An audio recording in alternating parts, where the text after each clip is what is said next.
So, Halloween is here, and I thought it'd be fun to get something out there. Of course, since I don't really like horror games, I had to pick something that wouldn't scare me half to death. Psychonauts was released in 2005, and if that doesn't tell you the relevance of the topics I picked, then you should hear what I talk about outside of this space.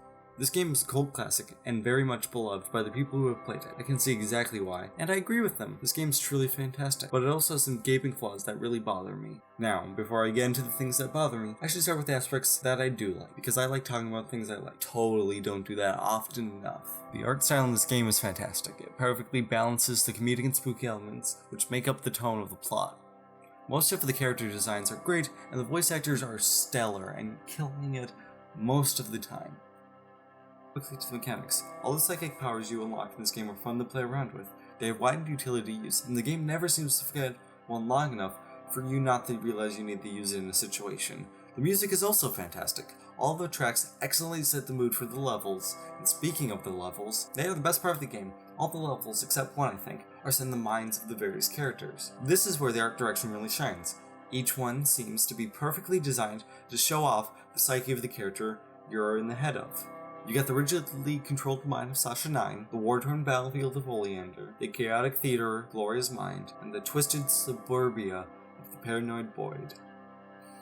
The majority of these levels could be a game all on their own. The writing is just that good. In fact, this is the most consistently funny game I've played. This is all thanks to the excellent rating. While a joke or two hasn't aged well, the majority of them will still make you chuckle. This game is great at throwing things against the wall. The sheer amount of creativity is this game's greatest strength. Fortunately, it is also this game's greatest weakness. You see, you might have noticed that in the last section, I tend to say something along the lines of, the majority of this game is fantastic. And well, that is because, the best way to explain it is like this. The things that this game does well, it knocks out of the park. But the problem is that if it doesn't work, it falls super flat. For example, the main cast and the characters who have their own levels are great, as I've mentioned. The voice acting and designs are so good, and I have no complaints. But then you look at these side characters, and what is this design? Not to mention some of the voice acting of these kids is just... Hurry up! You don't want to be late for basic painful. This is forgivable with the side characters, since I don't expect them to be fantastic, but you just see them right next to these great characters, and it feels like they could have done a better job. While the side powers are cool, and most of them are useful, they also feel like you can only use them outside of combat, even though they do have combat uses. They usually freeze you in place, and since the strategy of most enemies is to run at you, it just feels frustrating. The combat in this game sucks. It doesn't feel nearly as good as the platforming. I know this game is a platformer, but it floods you with so many enemies, it becomes almost impossible to dodge some attacks in some levels. There is also a completely useless life system.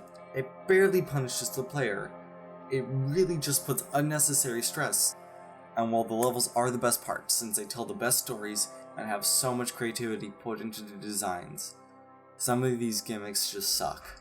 Compare the Milkman Conspiracy, the best level in the game, to Black Velvetopia, my personal least favorite level.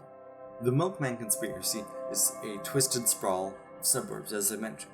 It gives off this great feeling of being watched, with a bunch of camera angles, and the main mechanic is disguising yourself. Everything ties back to the themes, and the mechanics are never frustrating. They never impede on gameplay. Let's look at Black Velvetopia. This level is one straightforward path with a bull running down it.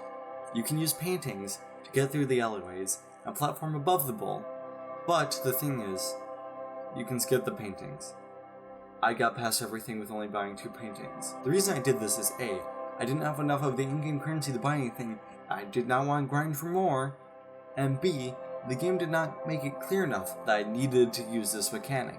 I could skip it perfectly fine without doing any of the painting sides. The other big problem with this level is you have to fight 4 melee-only bosses, and as I've mentioned, the combat in this game is weak, and it becomes even worse when you don't have access to your full repertoire of abilities. The levels are really a mixed bag when it comes to the mechanics in general, but all the problems I have with this game are highlighted with the final level. The Meat Circus, the final level, basically throws everything against the wall, and nothing really sticks. It starts with an escort mission, which is never fun.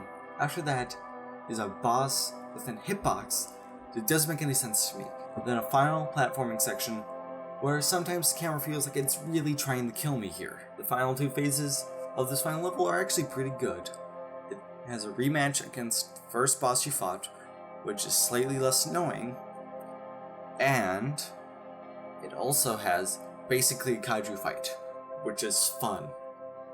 And in between the escort mission and the first boss fight, there is a rail section, which is pretty fun, but it is ultimately forgettable. That's why I mentioned it here, because I completely forgot about it. The only reason I like this level is because it wraps up the story perfectly, tying everything that the game has set up into one perfect ending. Psychonauts is a game I'd still 100% recommend. It has a great story, and for Double Fine's first game, it really succeeds on a lot of things. It's a great experience, only ruined by some mechanical issues, but the writing and creative concepts make it worth playing through and through. I don't really know how to end this, so I guess thank you for stopping by.